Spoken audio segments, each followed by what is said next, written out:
Welcome back to DrayZera Uncensored, and we have got an Omega special guest for you.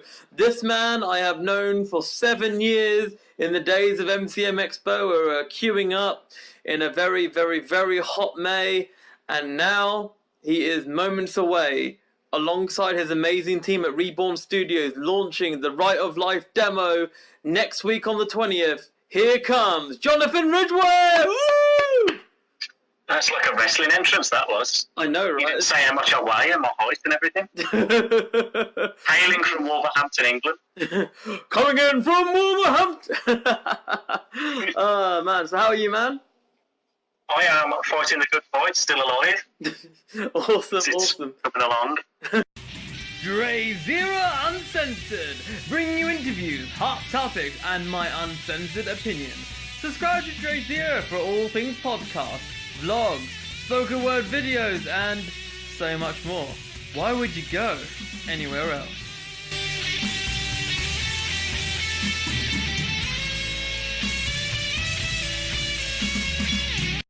I see these puns are going to carry on.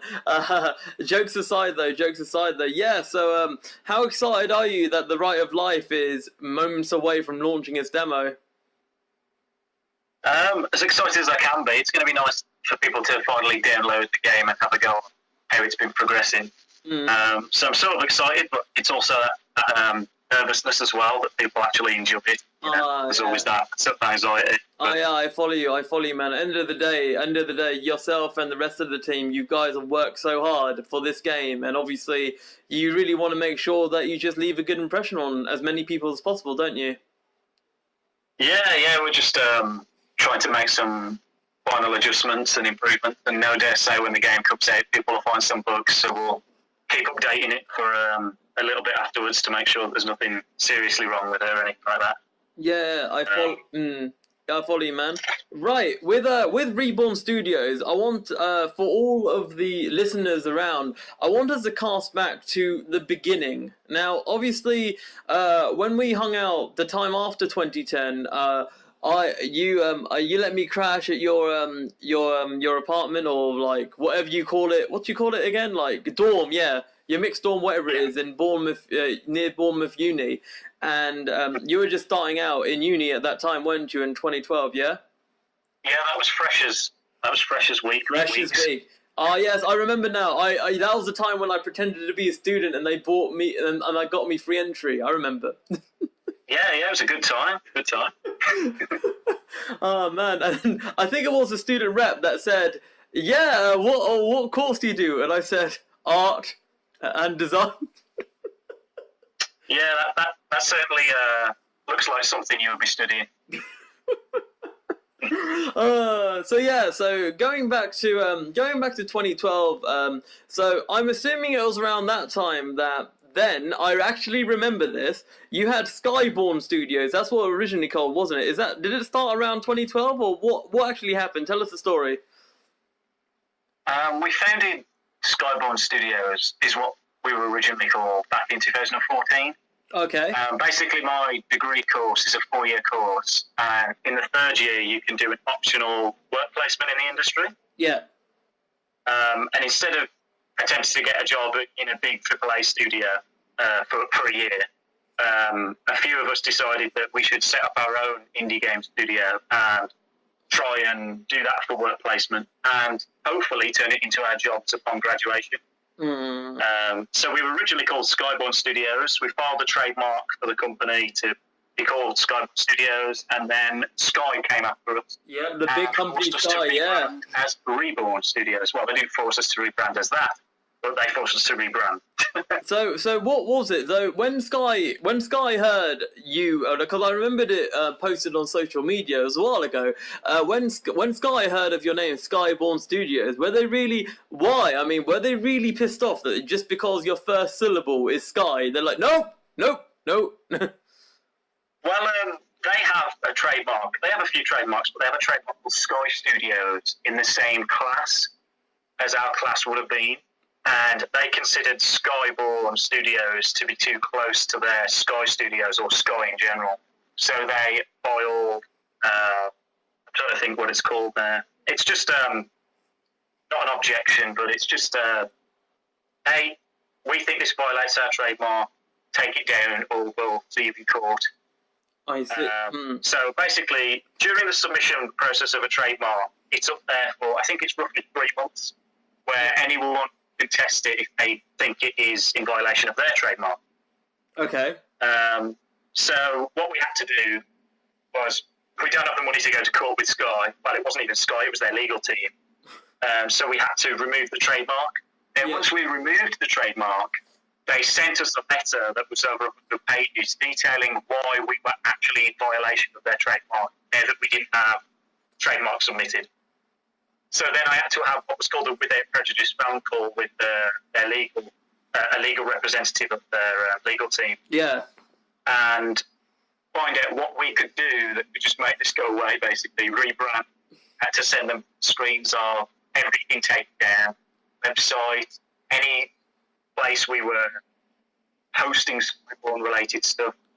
Wow. So it was kind of a weird situation, but it was an education thing.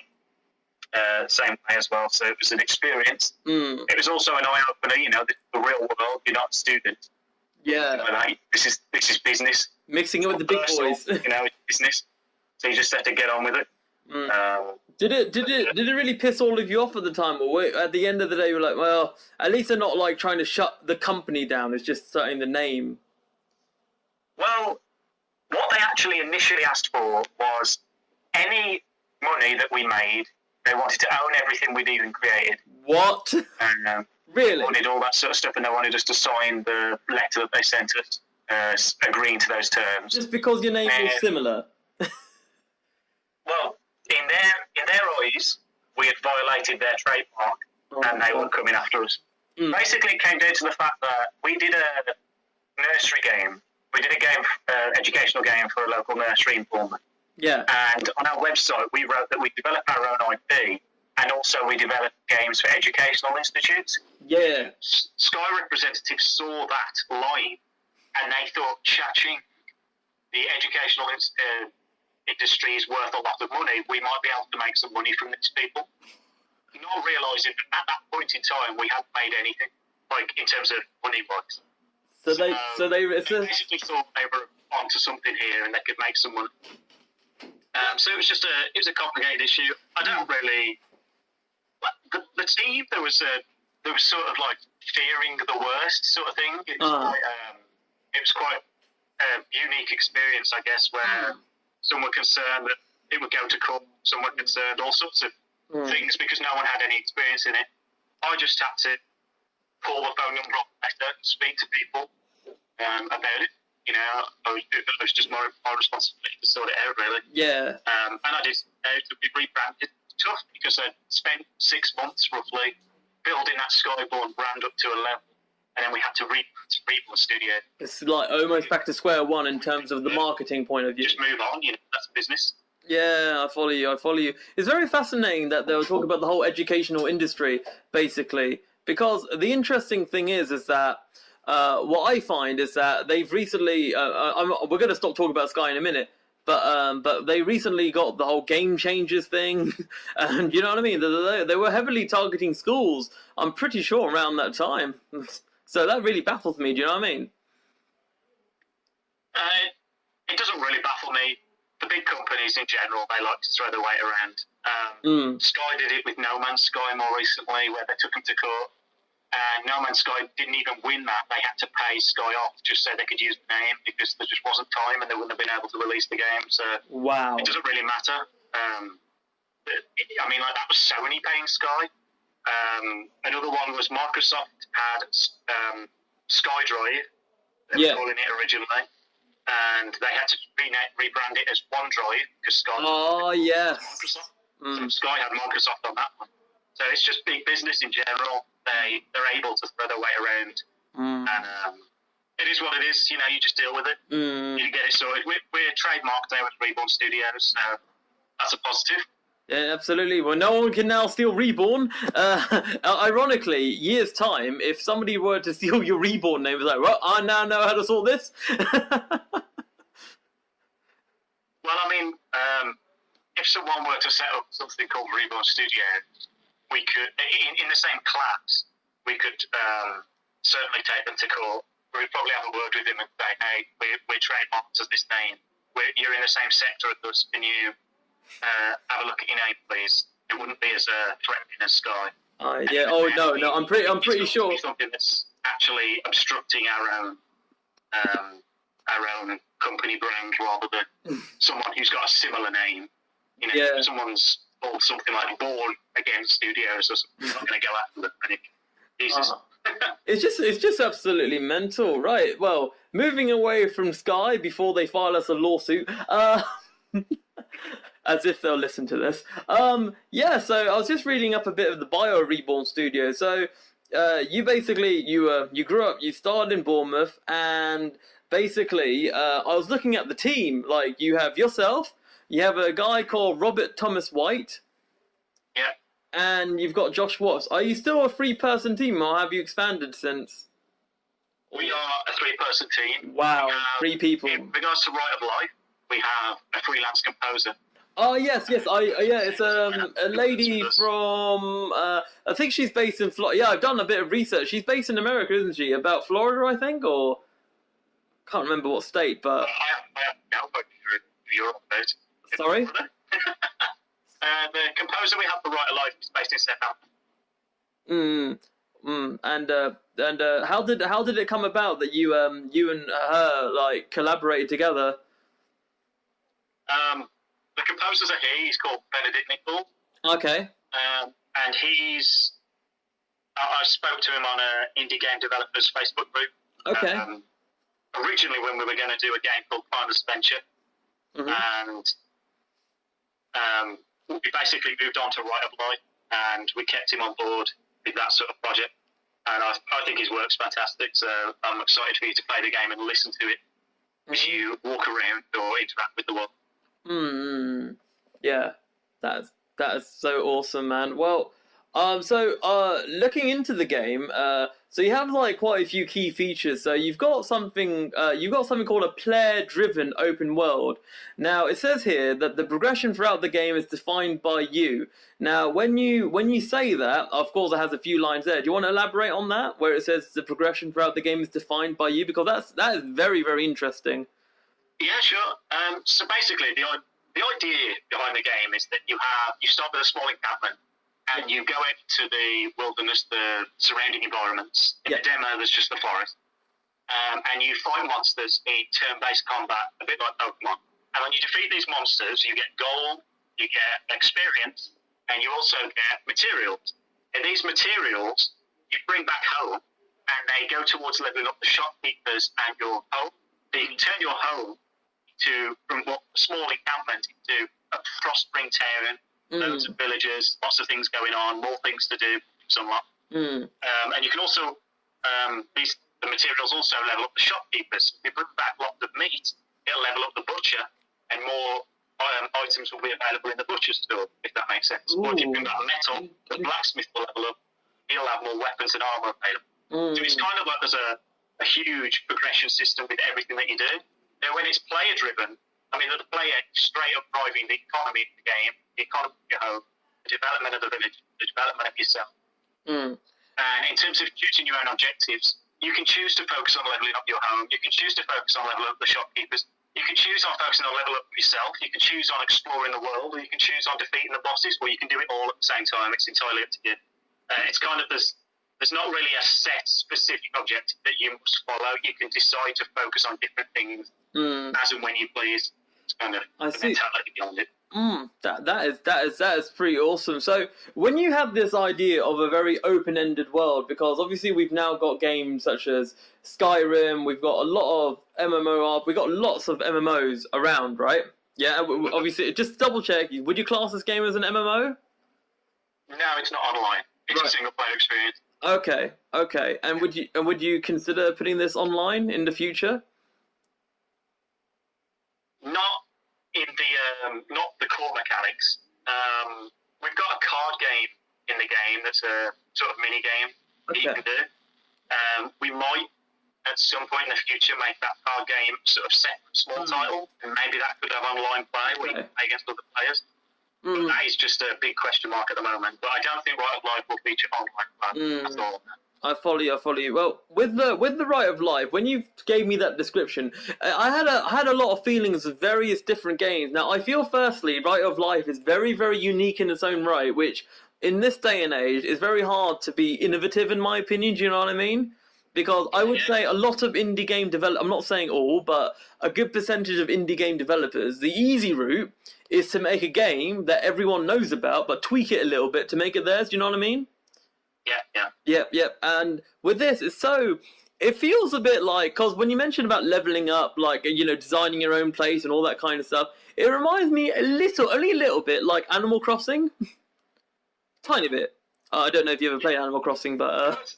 So, the genre of game that Right of Life is, it's like a life sim RPG. Okay, You think of Harvest Moon, Ridgway, Stardew Valley, Fantasy Life on 3DS, that sort of stuff. That tend to have day and night cycles, seasons, different weather. The world sort of exists. So if you stand still, other people are still doing things in the world. It's not like some RPGs where if you're not doing anything, nothing's happening. Like where it's sort of like you drive the world itself. But it's what we've kind of done is I don't feel specifically like anything is straight up original in terms of the actual mechanics. Okay. What I feel like we've done is we've applied mechanics that we like in a way that hasn't been done before. Right. So there's examples of games where you bring back materials and they level up things, right? There's examples of shopkeepers grading. There's examples of like economies growing by the player, but I don't feel like it's been approached in the way that we've approached it, and that's where our uniqueness, we hope anyway, comes. Okay. So it's kind of like innovating. It's not inventing, it's innovating. You know what I mean? But yeah, it's. Look, some of the games I drew inspiration from was Dark Cloud. All right. You've heard of Dark Cloud? Yeah, I've heard of Dark Cloud. Yeah. Monster Hunter. Yeah, I've played Monster Hunter. Yeah. I mean, the kind of mentality of the game. I was playing Monster Hunter at the time, and I was going out and doing these quests, like to gather materials or whatever. And I'd go into Monster, I'd go out somewhere, and I'd fight these monsters, or I'd go and gather bushes from a bed, like any bush or whatever. And I'd bring back these, and I'd complete the quest. I'd get some money. And then I might be able to craft a weapon myself or something, but I wouldn't see any change in the village when I brought it back. Like, this character has asked me to fetch this stuff because it's integral to the village, and then nothing has happened. And I was thinking, how cool would it be that if I was completing these quests, these characters were actually doing something with it, and the village was actually growing and developing because of my actions. And that was kind of where the mentality came from. And then I wanted to add that sort of Harvest Moon life sim aspect where the characters have they have sort of like things they do in the day. You see in Elder Scrolls as well, like Skyrim, the characters will go somewhere in the morning, they will be somewhere in the afternoon, they will do something on the evening. That sort of stuff, that life sim kind of thing, I wanted to implement in Right Life as well because I felt like it was going to add a lot of depth to the game. Add lots of characters. Sort of stuff, it all links together in a roundabout way. The way. This is very fascinating because obviously the Right of Life, as you've said, is a life sim RPG. The title itself is very clever because Right of Life is literally, if you play this game, you are literally playing with characters that, it is their life because you as the character, you are the beholder, do you know what I mean? The butcher, the villagers, they rely on what you do in order for the village to be successful or not, right? Yes, yeah. Basically. So it's like comes from rite of passage, yeah? That sort of yes. I get it. And with the combat, right? So it says here you have a spectrum system, and it says here on your website a unique leveling up system inspired by Final Fantasy X Spear Grid. So for all those that are not aware of what the Spear Grid is, and obviously talking about the leveling up system with potential battles in that, do you want to elaborate on that? Yeah.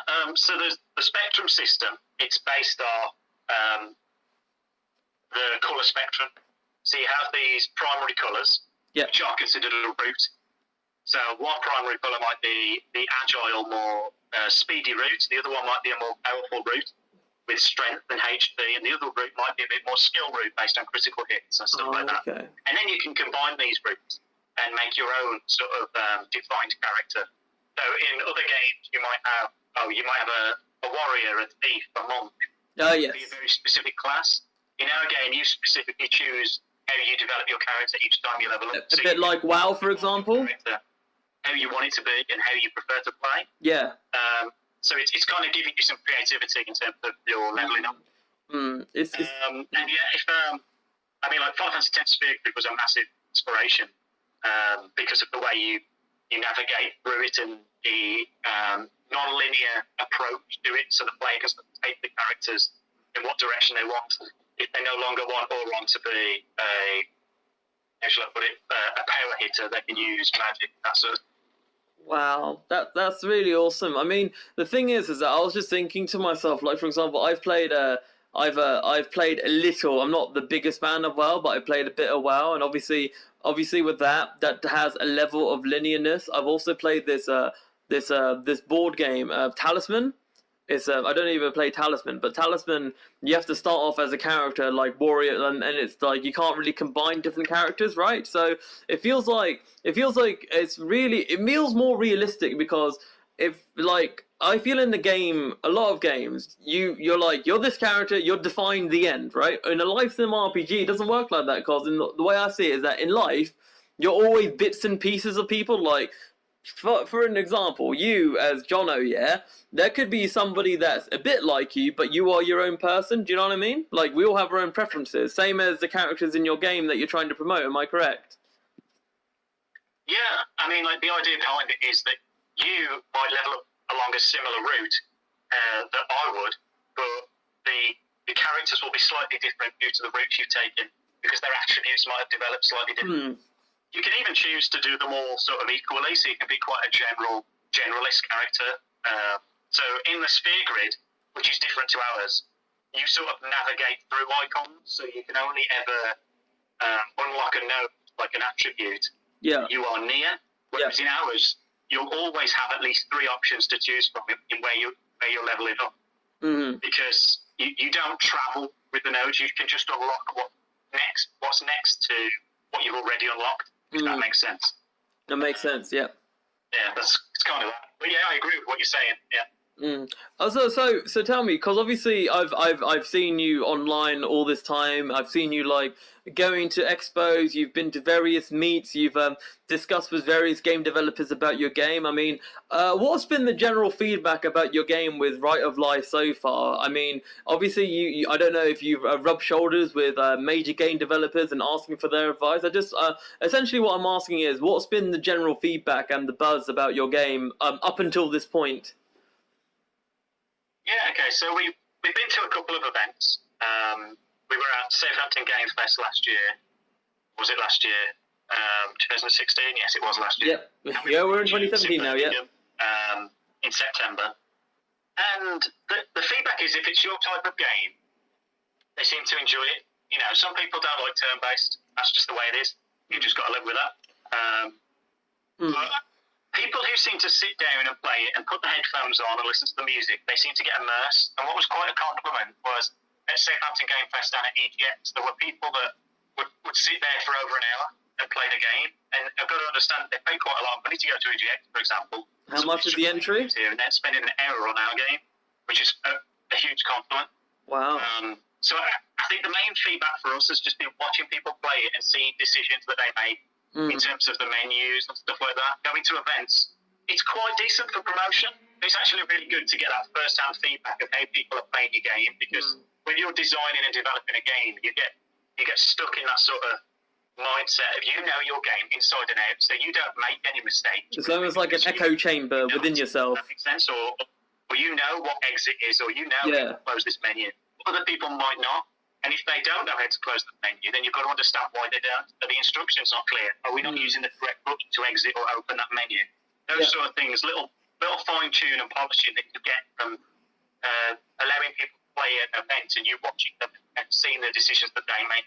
That makes sense. It's been really useful feedback in terms of improving the quality of the game and the polish, the overall polish of it as well. Oh yeah, absolutely. So I was just while you've been explaining that to me, I've also been looking at your artwork as well for the game. With this artwork, especially on the main page of the Right of Life on the Reborn Studios page, the artwork reminds me a little bit. It's a kind of retro, but it kind of feels kind of new. The drawings and artwork feels a little bit. It makes me feel a little bit Final Fantasy Tactics. That's the vibe I'm getting. I mean, how do you feel, or with your artwork and the general game graphics? What sort of art or graphics does that curtail to? Do you think, if there's any comparison?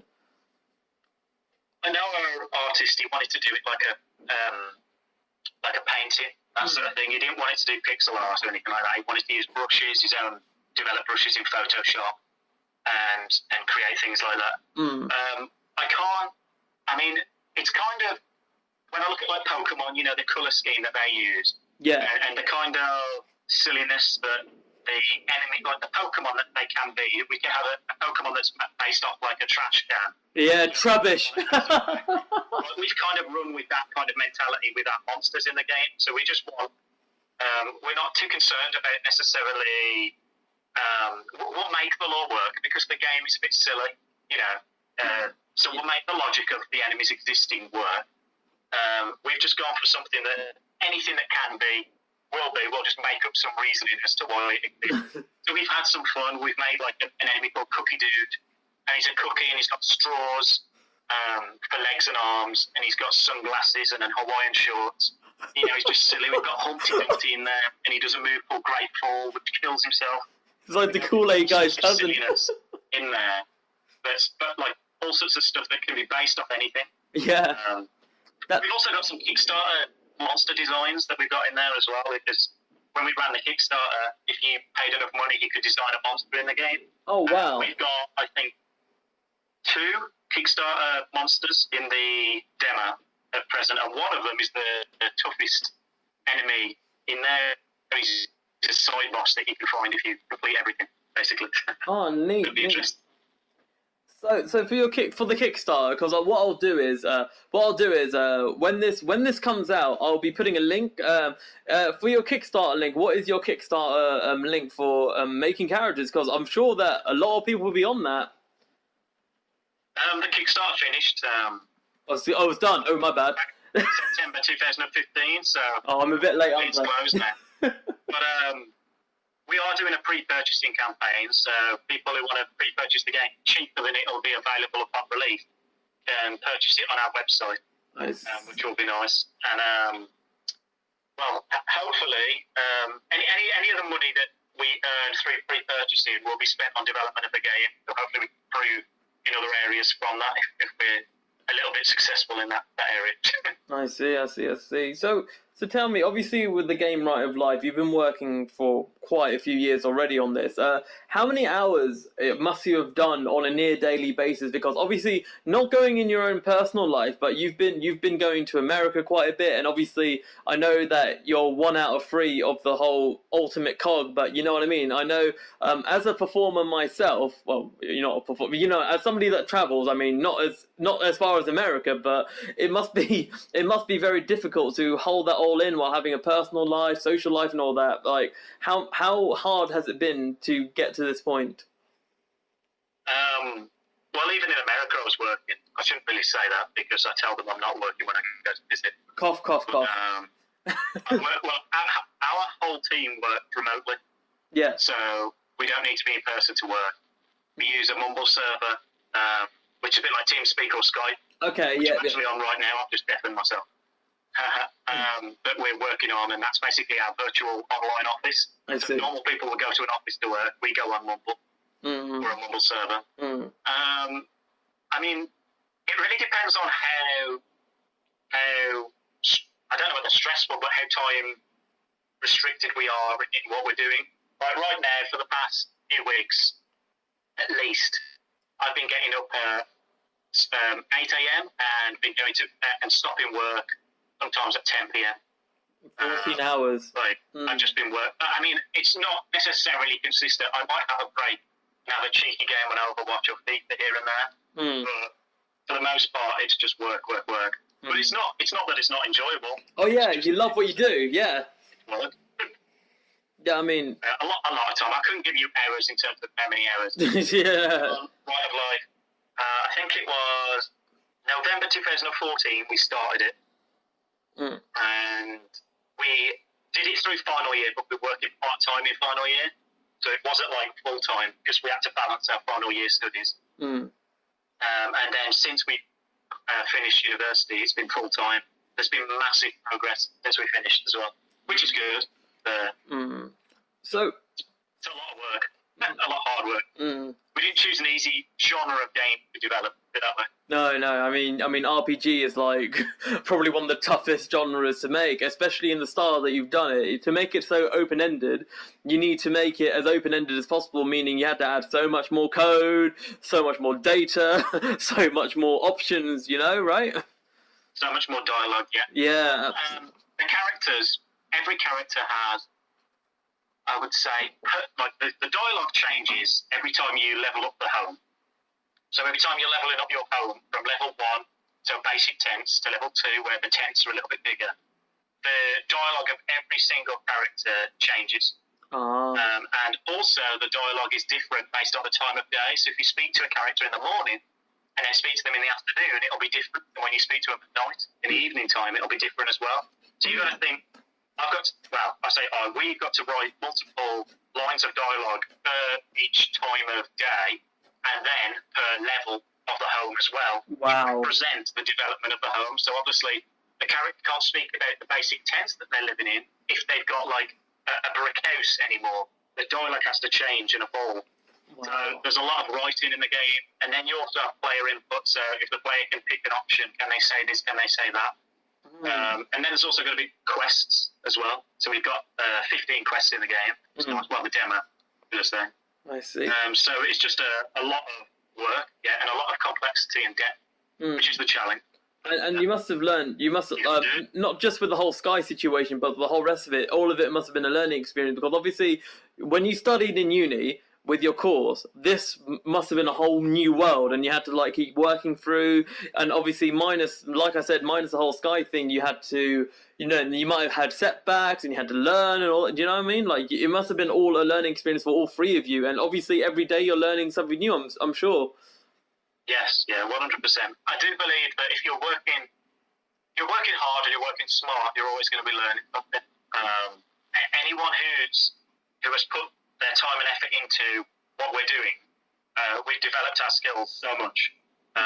So each of us individually are just miles away from when we founded this company back in 2014. In terms of what our craft is, me as like CEO and creative director, I did business, marketing, project management, game design, and in all of those areas I've grown so much. And the same will be said for the other guys who, like Josh and Rob, in their respective fields.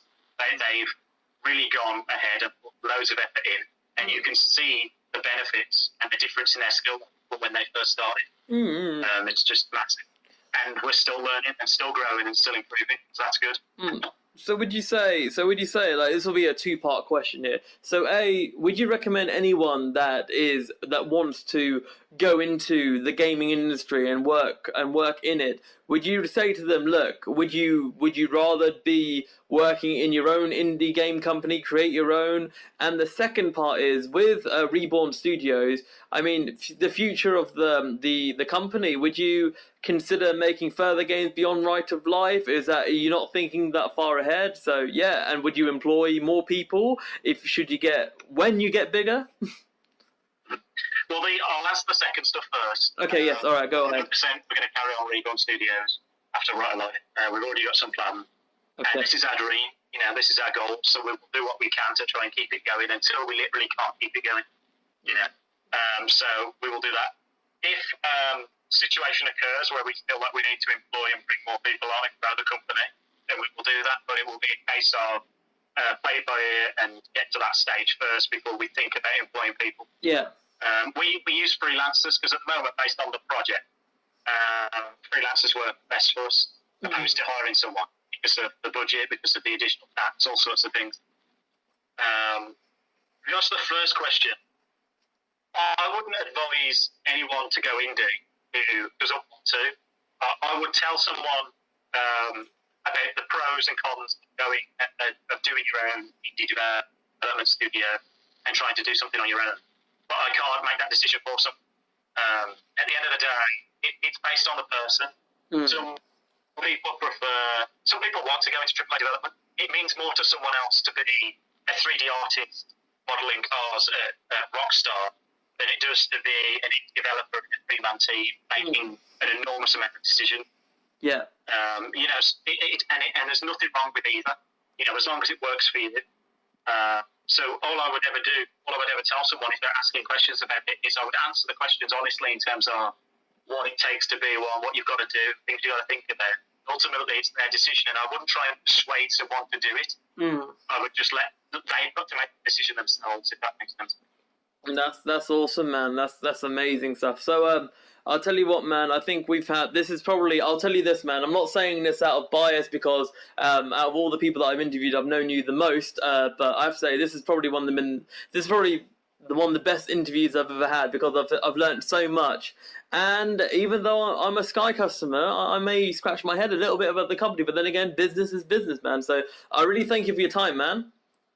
Yeah, no worries. Anytime. If you have a different subject matter you want to cover, I'm happy to be on again. Oh yeah, man. Well, I'm thinking about in a few weeks' time, I'm thinking about a WrestleMania podcast special, and I'm sure you're still a massive wrestling fan. So I try to be. I watch New Japan mostly, but I do keep tabs on WWE. Oh man. If anything but to just stay depressed at how poor it is now, Well, I'll tell you one thing, man. Seeing Kota Ibushi in person, man, that's another thing right there. Oh man. Yeah, that's a nice photo. I had to give it a cheeky like.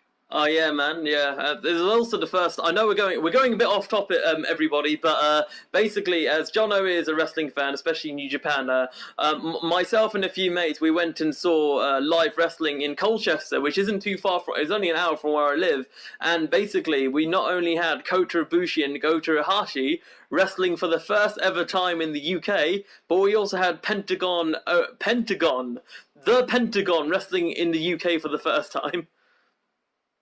So that's pretty awesome. I know that is epic as hell, and a little bit of a slight interesting point I was going to make. That I'll tell you right now. While in the interview, screw it, it's DrayZera Uncensored. Yeah, what happened was that after the event, I went to Kota and Gota, and I basically I showed them my pictures of Japan because I went to Japan last year. And they're like, ooh! And both their English isn't the greatest, but they really, really like And Kota said in his amazing English, he said, "Why are you no wrestler? You are big." I don't think he meant in terms of I think he meant my amazing wrestling event in London, and I got to chat with like Devitt and Bad Luck Farley for 30 minutes. Bad Luck Farley kept asking me, why don't you train? Why don't you go for it? Because you're taller than me. Because I'm 6'4", 6'5". But I was like, no thanks. I'll watch it from. I'll watch it. Every now and then. There's a lot of really cool guys there. It's a really good event actually. Really should pro wrestling. Top quality. Get to a London event now. Oh man, I will. And a random side note, I'll show you a link actually after this interview. The day after, XWA did another event alongside Pro Wrestling Eve, where Kota Ibushi, I'm not lying to you, has basically they were wrestling outside in a tag match, and he actually got a fireworks cannon, and he was firing off fireworks. Sounds insane. Yeah, I know, right? And then he backflipped off a car outside. I was like, "What the hell am I seeing? This is crazy." That's the Japanese. I know, right? Anyway, man. So I'll tell you what. So to end this interview off, tell everybody the links that they need to check out with Reborn Studios. Just give them the full links, and I'll obviously link it in the description. Yeah, so it's www.rebornstudios.com. Reborn is REBOURNE, like Bournemouth. Or Bloodborne. That's sort of paying homage to where we founded the company. Ah, I see, yeah. You can find Reborn Studios on Facebook and Right of Life has its own page on Facebook. Right of Life is RITE, of life, like Rite of Passage, that spelling. Yeah, and we're also on Twitter at Rite of Life Game and at Ridgway Studios, and I am at John L. Ridge on Twitter as well. So free to ping me a message if needs be. That's basically it. That's the whole shebang. Awesome, man. Awesome, man. Well, man, thank you very much for your time, man. And I'm sure we'll catch up soon, man. I actually realized we haven't seen each other in flipping 5 years. I know it's been a while. I know, man. It's been half a decade. I've been through puberty since. Sorry? I've been through puberty since. Oh, shoot, man. Man. I've noticed you went through a boy to a chiseled man, man. I mean, you got the handsome Rusev look now. Well, that's it, isn't it? It is. It is, man. Well, I'll tell you this, and on a very smaller note, I know it's not a slight dig at all, but at least you're doing far better than Villa. Well, who isn't? I think Sutton United are doing better than Villa. Sutton United. Well, to be fair, at least they don't eat the pies. Well, yeah. All right, man. Cheers for your time. I appreciate it, man. All the best, mate. Have a good day. All right, cheers, man. Cheers. Right, thank you very much, Jono. That was epic. That was awesome. That was hotter than Nigella's cooking on acid. Right, and away from marvelous Nigella Lawson, we are going to go for the marvelous Poetry in Bed #it Poem of the Week. And we are going to have Suz Winspear's poem. That is The Awkward People. Now, who's Suz Winspear? Now, Suz Winspear, she, or Suze Winspear. Correct me if I'm correcting your name wrong, or pronouncing it, I mean. Right, so, Suze or Suz, she is the Poet Laureate of Worcestershire. So, here is her poem, The Awkward People. Take us like this, just as ye find us, for we are the awkward people, the poets and the artists, the makers of music and the tellers of tales. We are the ones you can always rely upon, to say the wrong things and to speak out of turn, ignoring all your rules and the boundaries of good behaviour, burning the corporate uniform right before your eyes. We cannot keep silent if there's mischief to make. We will make it. Inappropriate comments, we'll give them to you by the bucket load. We will embarrass you at every opportunity, spill every single bean we find, and if those beans are magic beans that grow a beanstalk to the highest cloud, suddenly you praise our wondrous minds, our curious ideas and strange imaginings, forgetting that these things don't come from any quiet and easy place. That roses only grow from mucky soil. So we will always leap before we look, and rather be sorry than safe. Laugh at those you say we should revere. Be inappropriate, step out of line, say what's on your minds, and never we will once stop being awkward. Woohoo!